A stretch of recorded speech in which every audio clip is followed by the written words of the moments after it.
Thanks for staying with us. And now to South Africa, where electricity public utility Eskom connects Kusile Unit to its grid. Kusile is a greenfield coal-fired power plant which adds an extra 800 megawatts to further stabilize the power system in South Africa. Eskom has also increased its electricity export to neighbouring countries such as Zambia, Zimbabwe, Botswana, Namibia, and many of those whose hydro scheme were badly affected by the drought. Excess capacity has enabled Eskom to increase its electricity targets to over 200,000 households by the end of March 2017. Here is more with Michael Oduwo and William Bahia. South African electricity public utility Eskom is adding more coal-fired power plants to its grid as it raises capacity to overcome electricity shortages. The first unit of the Kusile plant is ready and will add 800 megawatts of power capacity to the grid. When fully completed, the plant will have a total output of 4,800 megawatts, making it one of the largest coal-fired plants in the world. Eskom is currently in talks with Anglo American about supplying coal to the plant. The news comes as South Africa implements measures to address ongoing power shortages that have also affected its economy. The mining industry, which uses 15% of the country's electricity to drill deep into the earth and extract minerals that makes up almost 60% of South Africa's exports, has been acutely affected by the blackouts.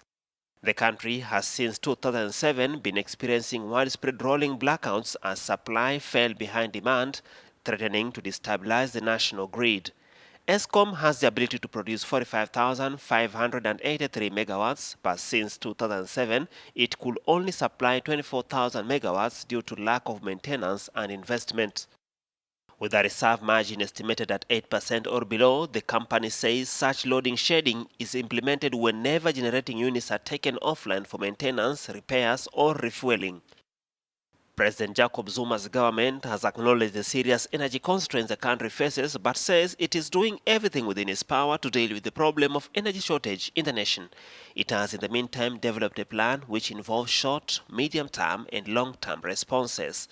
The short and medium-term plans involve improved maintenance of Eskom power stations, enhancing the electricity generation capacity and managing the electricity demand, while the long-term plan involves finalizing a long-term energy security master plan.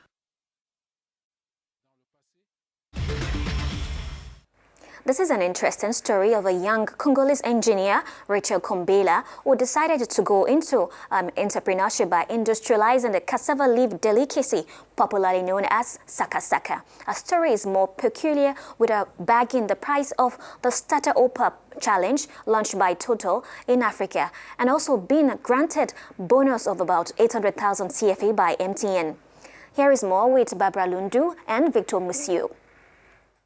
A young Congolese woman who holds a diploma in electrical engineering is now running her own cassava plantation unit in Brazzaville. Rachel Kombela intends to promote Saka-Saka, a Congolese dish made from cassava leaves. Saka-Saka, which is cooked as greens, is also a confirmed favorite in several other Central African countries. With a dozen people employed from pickup to distribution through sorting, washing, grinding and pre-cooking, Rachel Kombela's young startup, which is on high gears right now, already produces more than 750 kilograms of cassava per week. After the harvest, we pack the raw material, she says. We then hit the road back to our premises in Brazzaville. The mixture is then cleaned, and after grinding, it is pre-cooked and then passed to the conditioner. After the labeling, it is finally passed to conservation.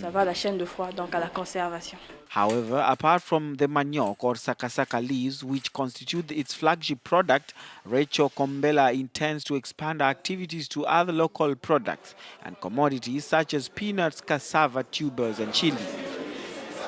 It is the only unit of its kind in the whole country.